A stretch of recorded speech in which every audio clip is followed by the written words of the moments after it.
Good morning, आप देख रहे हैं मनी मॉर्निंग। मैं हूं मीनू शर्मा। स्वागत है आपका पर्सनल फाइनेंस खबरों के इस खास बुलेटिन में, जहां हम लेकर आते हैं आपके लिए आपकी जेब और जिंदगी से जुड़ी सभी खबरें। तो चलिए फटाफट शुरू करते हैं आज का खबरों का सफर। बैंक ऑफ महाराष्ट्र ने लाखों ग्राहकों को दिया झटका। बैंक ने की MCLR से लिंक्ड लोन पर ब्याज दर बढ़ाने की घोषणा। बैंक ऑफ महाराष्ट्र ने MCLR में की 10 बेसिस पॉइंट की बढ़ोतरी। 1 साल वाली MCLR बढ़कर हुई 8.5%। सभी टेन्योर पर MCLR बढ़ने से अब हर तरह के लोन की EMI में होगा इजाफा। RBL बैंक ने लॉन्च की डिजिटल फिक्स डिपॉजिट स्कीम। ग्राहक बिना बैंक जाए कुछ ही मिनटों में बुक कर सकेंगे डिजिटल FD। बैंक के साथ बचत खाता खोलने की भी नहीं होगी ग्राहकों को जरूरत।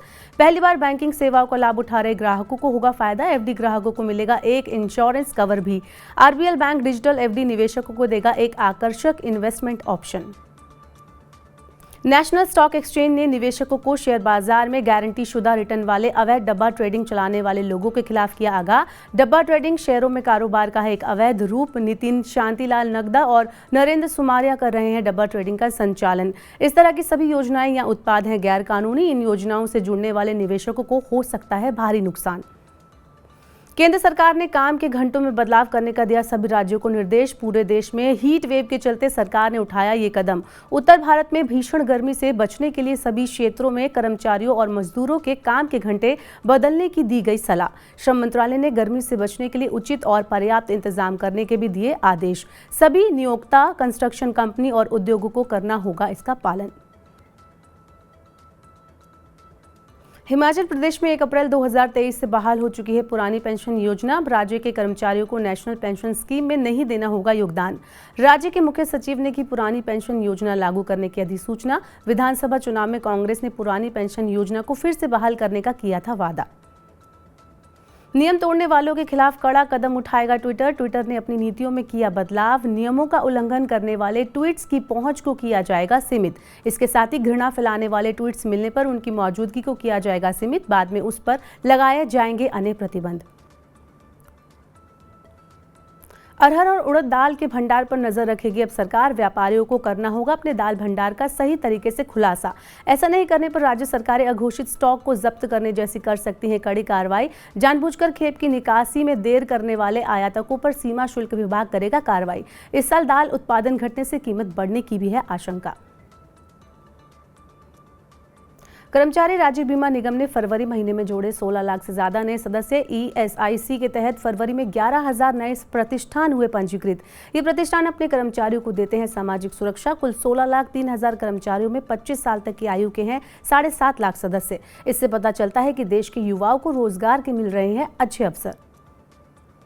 एप्पल का भारत में पहला रिटेल स्टोर हुआ चालू। एप्पल के CEO टिम कुक ने स्टोर का दरवाजा खोलकर किया ग्राहकों का स्वागत। एप्पल ने 25 साल पहले पार्टनर्स के जरिए भारत में उत्पादों की बिक्री की थी शुरू। मुंबई स्टोर के लिए एप्पल ने 11 साल के कॉन्ट्रैक्ट के साथ किराए पर ली है जगह। हर महीने 42 लाख रुपए का किराया देगी कंपनी। एप्पल स्टोर के आसपास अमेजॉन, फेसबुक, गूगल, माइक्रोसॉफ्ट और सोनी सहित 22 प्रतिस्पर्धी ब्रांड नहीं कर सकेंगे अपना विज्ञापन। भारतीय रेलवे ने फाइनेंशियल ईयर 2022-23 में अर्जित किया रिकॉर्ड 2,40,000 करोड़ रुपए का राजस्व। पिछले वित्त वर्ष की तुलना में लगभग 49,000 करोड़ रुपए अधिक है ये राजस्व। साल 2022-23 में माल ढुलाई से राजस्व बढ़कर हुआ 1,62,000 करोड़ रुपए। भारतीय रेल का यात्री राजस्व सालाना आधार पर 61% बढ़कर हुआ 63,300 करोड़ रुपए। रेलवे ने इंटरनल सोर्स से निवेश के लिए जुटाए 3,200 करोड़ रुपए। मैनकाइंड फार्मा का IPO सब्सक्रिप्शन के लिए खुलेगा 25 अप्रैल को। DRHP के मुताबिक 3 दिन का IPO होगा 27 अप्रैल को बंद। एंकर निवेशकों के लिए बोली शुरू होगी 24 अप्रैल को। IPO में जारी नहीं होगा कोई नया शेयर। OFS के तहत प्रमोटर और मौजूदा शेयरधारक बेचेंगे अपनी हिस्सेदारी। किसी कंपनी के अलग राज्यों में स्थित शाखा कार्यालय के कर्मचारियों की तरफ से उसके मुख्यालय को दी जाने वाली सेवाओं पर लगेगा 18% GST।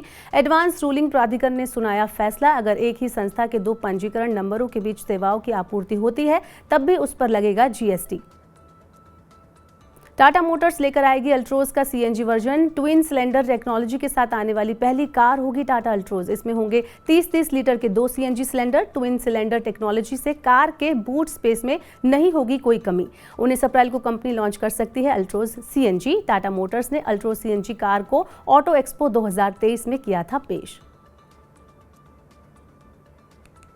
तो चलते चलते मनी मॉर्निंग के बुलेटिन में आपको बता दें कि अगर आपके मन में कोई भी म्यूचुअल फंड को लेकर सवाल है तो आप आज शाम 4 बजे हमसे पूछ सकते हैं। हमारे एक्सपर्ट कीर्तन शाह देंगे म्यूचुअल फंड से जुड़े आपके सवालों के जवाब। अपना सवाल हमें व्हाट्सएप करें 9311211874 पर। अपना नाम और अपना शहर, आप पूरी डिटेल के साथ अपना सवाल हमसे पूछ सकते हैं।